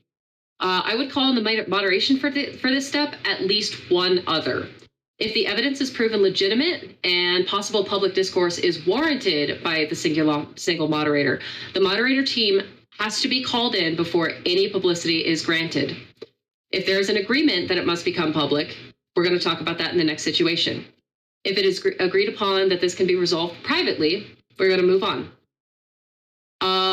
A private conversation is then held between the moderators, possibly, victim, and the accused at the discretion of the victim. Evidence is provided as this is an accusation now. The accused is allowed to respond and provide their own evidence, data, as well as experience. Through, again, nonviolent communication, the moderator should mediate the conversation, once again, paying special attention to ensure that it is productive. Again, to reiterate, the victim is allowed to space to air their emotions. This is not to gatekeep their feelings. However, it must, the moderator needs to make sure that this does not become a harmful environment. If the victim or the accused feels unsafe anytime, the moderator has full power to remove either party from the conversation. If this happens, the moderator should attempt to reschedule a discussion or mediate between parties privately. An agreement must be made between the victim and the accused, as this is an accusatory stage. If the situation was de-escalated and the accused is proven innocent or within a gray area, if there is any question about it, and the victim is comfortable with the agreement, the moderator must log the agreement in the database, get a written statement from both parties. It must read that they agree to the terms and any other conclusive information that they feel is necessary. However, if the victim does not agree to the terms, they have full power to escalate publicly with or without support of the moderation team. Underneath that, the moderation team must agree that the evidence is proven legitimate and a public declaration is necessary. If that is within the confines, we're going to talk about that next. If, rather, the moderation team does not agree, the victim can escalate publicly, but they will not have the support of the moderation team. Of course, the victim is allowed to come back at any time to discuss terms. Okay, if the accused does not agree and legitimacy is found within the claims, support will not be granted by the moderators. They need to attempt to continue to mediate the situation and ensure the victim's needs are met within reason. Lastly, if the accused does not agree and legitimacy is found within the claims, the moderators must remain neutral. Questions?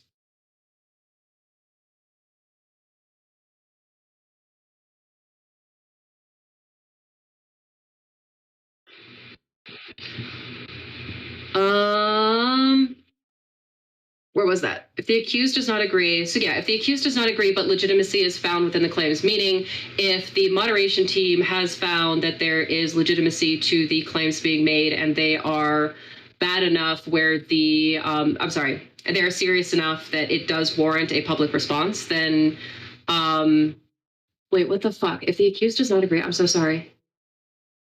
Oh, I'm sorry, legitimacy is not found within the claims. Okay, so if the behavior has not been proven and the accused does not agree, then yes, the moderators have to remain neutral.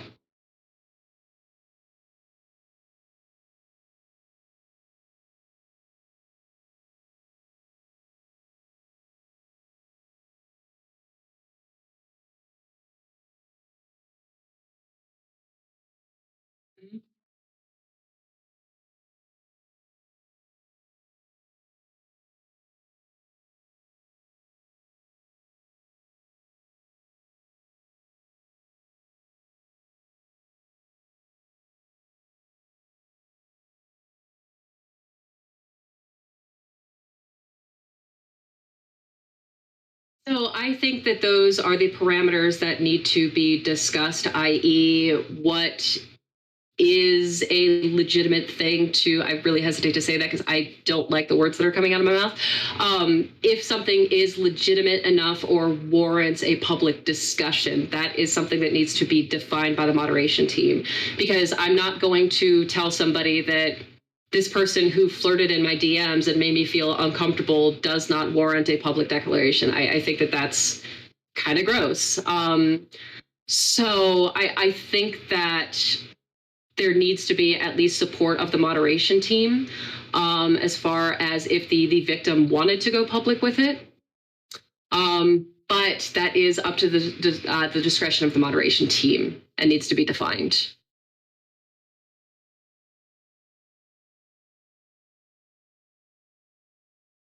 Mm-hmm.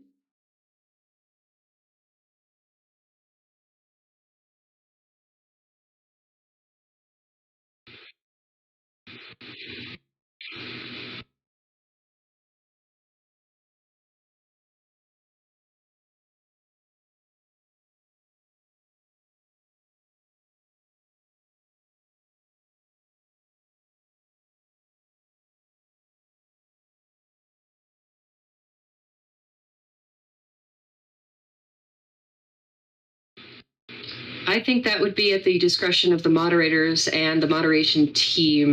That's vague enough where I don't have an answer for that one. Yeah, I have some things to say. I'm gonna actually take time, really, Kino, to read through your document and write some stuff back because, like, you've put a lot of time in. I think that any sort of contribution requires the same amount of effort. Once again, the concerns, like with the language, right? So when we're using victim and accused, what needs to sort of happen is that when you have this sort of dynamic where one person is the problem, any sort of complicity that can be shown on the part of the victim will discredit their testimony. So it needs to be acknowledged that it's an interpersonal issue, right? Where it's not that one person is guilty and the other person is perfectly innocent, because this will ultimately turn into a fact-finding mission whereby people look for information to discredit one another, right? So this comes back to my concern with the going public thing is that if this is constantly an issue where it's sort of seen as like, if this goes well, then it won't go public, right? That is incentivizing not being, I don't know how to say, I think with this sort of thing, it needs to be like those sort of truth-telling, right? A lot of the time, what victims want is, or what people want when there is interpersonal drama is for every party to be completely honest about what they're doing, right? And I think that the threat of someone potentially going public does not incentivize honesty about the role that one is playing in interpersonal conflict. So this is something we need to think about, because if I'm thinking, shit, if this doesn't go well, then that person is going to come out the other side, go public. And not only are they going to go public, but they're going to have the support of a moderation team. And I've sat here and been honest and said all the shit things I've done. And now this moderation team is like, well, Joe admitted blah and blah and blah. Like, I'm fucking myself if I'm honest. So instead, I'm going to downplay my role in it. I'm going to downplay what I meant. I'm going to downplay, my motivations. So I think the issue with the idea that at the end it's possible to go public and that you might have the support of the moderation team is it puts threat into the sort of conflict resolution. And it also creates the idea, once again, that we have one guilty party and one innocent party, when really the issue is not behavioral. It's not placed in one person. It's interpersonal. It exists in a situation between these two players, unless it's much more serious, in which case, to be honest, it shouldn't be dealt with by any sort of moderation team. It should be escalated outside of Twitch.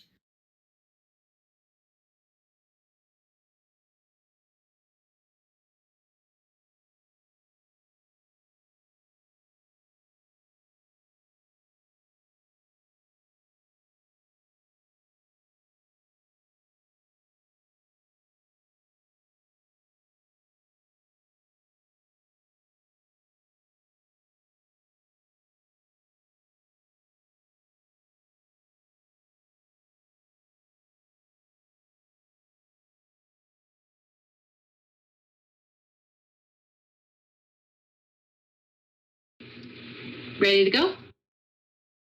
All right, let's go into public discourse. Situation 4 concerns itself with legitimacy of evidence and the needs of the victim. Legitimacy absolutely must be found and agreed upon by the moderation team before proceeding with public discourse. Additionally, the victim must agree to have the information exposed. Lastly, the accused must have been notified and endured at least one of the situations above, i.e., Absolutely no reports may be able to go directly to public discourse under the system. If the moderators feel any reason for the accused to need to prove themselves in public discourse, the moderators have fucked up. There's absolutely no public discourse unless the evidence is proven legitimate beyond any doubt. First and straight, the moderators must have a platform in which to release the information. The platform must be one which the victim has agreed to. An announcement must be made on something like Twitter regarding that there is a community alert. During that community alert, no evidence, names, or grievances may be made clear within the notification. Only that there is a community alert. During the stream, I would assume it's going to be a stream because we are in fact streamers here. With or without the victim, the information provided to the moderators will be displayed. I leave discretion up to the victim as well as the moderators. Naturally, it is ethical to display what is necessary. However, the moderators should agree ahead of time on the necessity of some of the releases, as well as ensure that the accused is not placed in physical danger. Further, they should attempt to mitigate any unjustified harm to the accused. Relevant and provable instances must be provided with context and evidence, which also includes testimony. Chat is allowed to ask questions. Moderators should be available during the stream in chat so the presenter may remain objective. The victim is the only person allowed on stream, save one person who is there for support, which must be predetermined ahead of time. Lastly, the accused is not allowed on this platform. Again, if the moderators feel that there is any reason for the accused to need to prove themselves with any public discourse, they fucked up. The above should diffuse the need for community discourse, as well as any gradual leaking of evidence. Naturally, there will be community members who milk the announcement for everything that it's worth. However, control of information via the moderation source should offer content for anybody who happens to want blood sports. There's no way to avoid public discourse and people that are going to milk it for drama. But I feel like the control of information should make it not last 2 whole fucking weeks. The goal isn't to completely stifle or control the community. It is to ensure that there are protections in place for all parties at any stage. There is a problem of the community asking for further information, speculating, and trying to fill in missing gaps. This is absolutely legitimate, and it should be handled within reason. I feel like the moderation team is smart enough to handle this. However, the ground rules are solidified above. All evidence must be proven legitimate or discounted and unavailable to the public. If there is legitimate reason to provide information, then the evidence may be, if there is legitimate reason to provide more information, then the evidence may be legitimate and enter public space through one of the moderators. Whether or not a stream or announcement is necessary depends on the situation. However, de-escalation is necessary. Through the release of information, I would like everything in writing, such as a timeline or events to wrap everything in a bow for the community. A community I've observed needs guidance to know good from bad and very black and white conclusions. I think that a summation is useful, written in Discord or available somewhere that is publicly available. But as usual, this depends upon the organization of the community. What do you guys think? This sounds really good. I guess the biggest question that I would ask is, in terms of selecting moderators for this, are we going to hold public elections? How's that process going to work? How do we nominate someone? Who gets votes and in regards to that? Because I feel like the biggest thing about making more people buy into the system is ensuring the community feels like it is being heard. And the easiest way to take that away is if we come out the gate and say, hey, these are our 5 moderators or some such thing, and they have all the power. I feel like it's a very quick way of making people not buy into this. Well, but hold on. Are you suggesting that we let chatters elect? Because I'll tell you right now, if you let chatters elect who's on, no, let me finish. I'm not saying chatters. I'm asking I feel like we need to have a transparency inside the election system. Otherwise, there's going to be issues in terms of buy-in. That's what I'm most worried about. As long as we're clear that only streamers would be voting, because there's you're just gonna if you want this to turn into a drama fest, let chat elect them. So yeah, I'm not suggesting we do.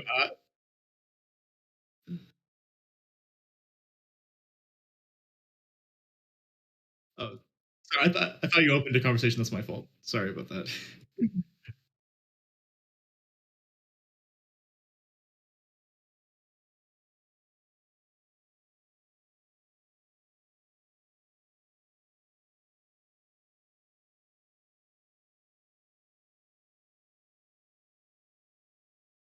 Yeah, and we did talk about the fact that it was a electorally voting on who the moderators is an option.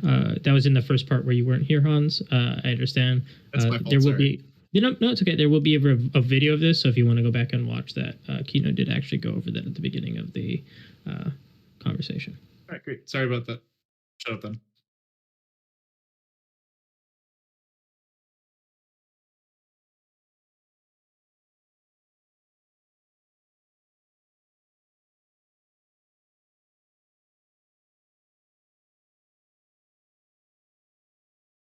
I do have a general question. And I'm sorry, this may have been covered while I was gone. I was elsewhere.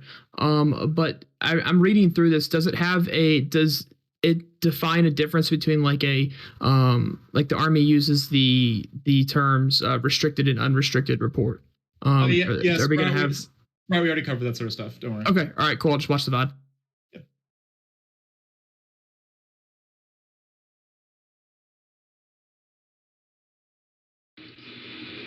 I'll just keep going. Hans did mention the delivery system, and that's he's always one step ahead of me, darn it. The delivery system is something that you guys need to negotiate because, again, you guys have a very open community. As mentioned in the introduction, this system was created with the intent of the community as a whole in mind.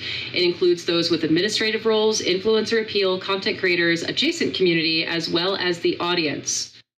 Adoption is voluntary. I do not recommend installing a control system adjacent to this.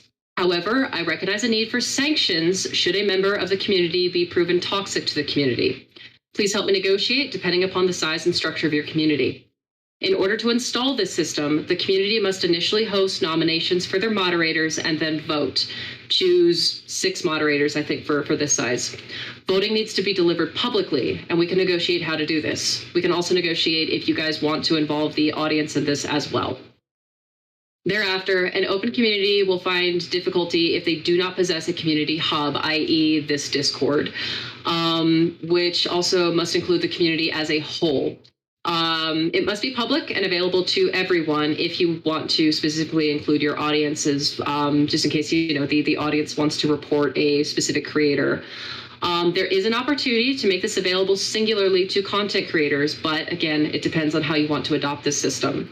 Let me just finish up real quick. I welcome your thoughts. My only ask is, please consider if your questions are whataboutisms. The system cannot possibly account for every single detail of every single situation and assumes that the moderators have the above properties to make choices that they will be held accountable for. Further, your community may need to adjust a couple of things, which is completely welcome. Think of this as a rough draft. It isn't set in stone. You can negotiate terms, controls, as well as sanctions. Thanks for your time, everybody. Thank you so Yeah. I'm just glad that you guys are holding space for converting with this instead of just outright rejecting it. I'm happy. Huh? Oh yeah, I was happy to wait until the end. Basically, I want to offer sort of my perspective is that I've been involved with the Penny Arcade Expo for about 10 years, and what they formed was something called the Safety Circle. I don't have inside information about this process, but I found it to be much better than the drama we had. We did have drama, 2011, 2012, something like that basically blew up, and then there was a volunteer system very similar to this, where this panel determined who could be excluded from the community, and from what I understand, there were mediations offered, and that was sort of my feedback to this system, and I think that it's been well represented here. We need to offer a space for people to find mediation rather than just letting it all hang out in the public.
I think I do.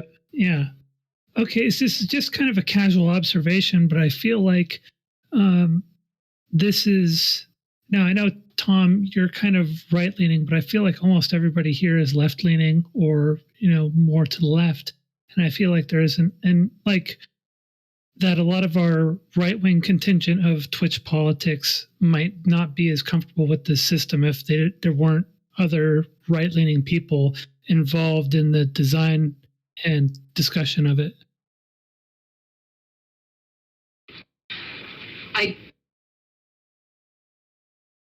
I also had a concern with that too. My feeling on that was that leftist politics is honestly, as a community, to me, who is kind of outside of the community, it feels very separate. So I thought that not necessarily that they would be excluded from this. Like, obviously, they're not going to be excluded from this, but because of the divide that I see between the two communities, I feel like if they wanted to be involved, great. But if they do want to be involved, if they do want to adopt into this, like leftist politics hopefully will, then we need to ensure that the moderators, again, hold space, or at least there are 2 moderators that hold space for every single demographic that is within the community. So I'm gonna No, sorry. me. Amanda. Yeah, I'm gonna head out, but I just wanted to thank you. I can tell you put so much work in this, and you did an amazing job presenting it. Thanks to everyone that showed up, and I'm going to do what Joe said and try to put in as much work as you have before I come back with anything. Appreciate you. But yes, thank you so much for doing this. Thank you. Anytime. It was me. So I am on the right. I don't see, just from a general gaze, a whole lot of other people on the right in here, if anyone else on the right. So I guess you can put it on me. I'm also a mod in this channel, so I guess you can put it on me to try and get the right to try and hop in this server and have more of a place in this server to where we can have right and left in here. So let me reach out to other people on the right and see what I can do regarding that issue. Yes, Farad, that'd be excellent. Like, if you can appreciate that. If you can specifically help them either listen to this VOD once it's happened, and maybe this is the first of many conversations. So if you can get them maybe on board with being present for a second conversation, that'd be awesome.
So just another general question. It's based off of the right and left thing. And again, you might have already gone over this. I apologize for not being able to be here sooner.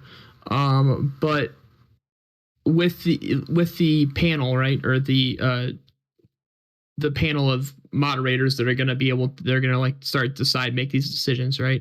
Are we going to have, is it going to be a system in which there's the minority party and the majority party? Even if the left is the majority party, is the right going to be guaranteed to have moderators that are present in that panel? Or is it going to be irregardless of politics?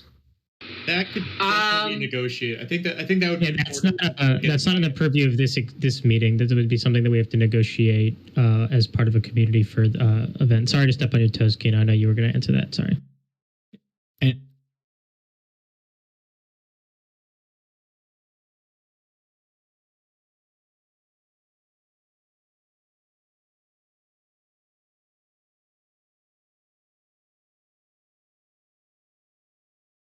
So, just real quick, going forward, are we allowed to share the document in the VOD with our communities and discuss it amongst my community, for example? Okay, so that's allowed. Gotcha. Excellent. And sorry. The other reason why I'm kind of answering questions, even though I said I wasn't, is because I understand that Kino kind of wants to hand this off to us. So I'm trying to take a little bit of responsibility as like one of the admins of this community. Okay. Great. Yeah, Kino needs to get some sleep. Yeah. I love you guys. Because we started getting into the topic of bias, I wanted to re-pitch one of the things that we've been discussing in the text chat, and that is some way of anonymizing reports, having like a double-blind system where we would have the moderators, and in addition to the moderators, something like custodians of identity. So if every report is anonymized, like individual 1, individual 2, etc., then we understand, the context, and moderators could possibly all, left and right alike, review the documents and form their own judgment without knowing who's involved. And then, 1 or 2 specific case handlers who are going to prepare for escalation, de-escalation, or release would be given the identities from the custodians. 100% agree with that take. The one thing is that sorry. This is like a joke. The one thing I do see a problem with that, right, is since the moderation team, I mean, actually, I don't see it as a problem, but something we do have to remember is that the moderation team is the people that people are going to be going to have a report about a conflict, right, to somebody who's going to come to report to them. So that those people will still be on the council, so they would probably know the name. So we would probably have to leave them out of any kind of like council arbitration if we did that, because we don't want them to be spoiling the poisoning the well. But again, this is like a conversation for the next meeting. I don't want to like bog down in the technical details of how the arbitration I agree. work. Basically, the person who receives the report becomes a case handler from the start.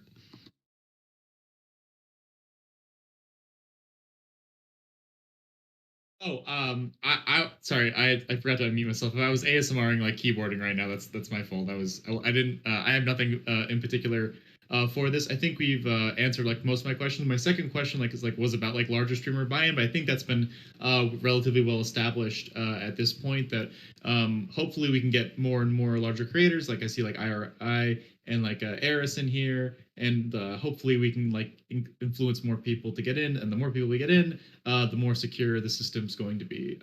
And like I feel like should be like a continuing campaign once this like gets leaked, or sorry, once this gets like goes live, in encouraging more and more creators to join this block, just so we don't. I feel like the thing that could tear this apart are mavericks, particularly large mavericks, who feel like this system would not benefit them. So I think there has to be a concerted team push to make sure that everyone adopts this system.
I do.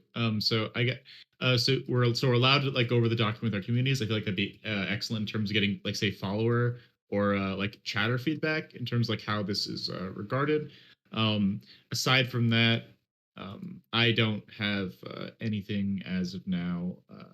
I guess I would hope that our next conversation about this, even if say chatters can't speak, that we can potentially expand this so that there's more community involvement and engagement.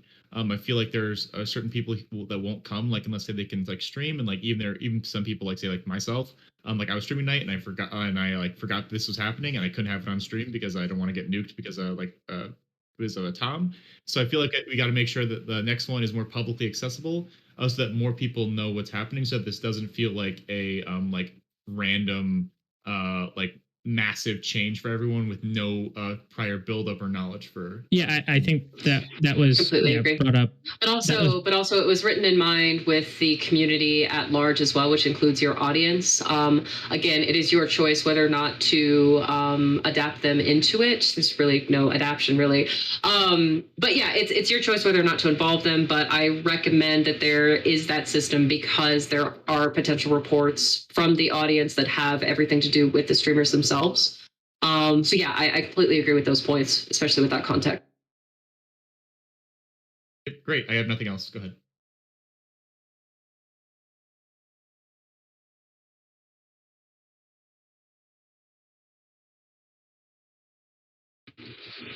Yeah, thank you guys for like being skeptical and asking questions and all kinds of things too, because I was like, you guys are just gonna like hate this, and no, I'm really glad. I hope that this is useful and provides some sort of, I don't know, heart mending aspect to the community, because I recognize that there's an air of conflict in every single space that I go into, and I don't want it to be like that anymore. I think this is entirely necessary, or at least an attempt to make this necessary. I think there's I'm like relatively new in this community, and like this recent drama was my first, and I know there's some more like veterans like IRI like in this space right now who say like this is like a very common thing, and I feel like that is extremely toxic and detrimental to like to the health of like long-term and viability of this space. So I feel like anything we can do to start making changes now, better late than never. I don't think that the system's going to be perfect. It might not even work properly. But I just think that anything's better than the status quo. Like, so even if this turns out to be like a drama fest or something like that, and there's occasional leaks, like I still think it's better than what's going on right now. Like any kind of solution, I'm like desperate. So.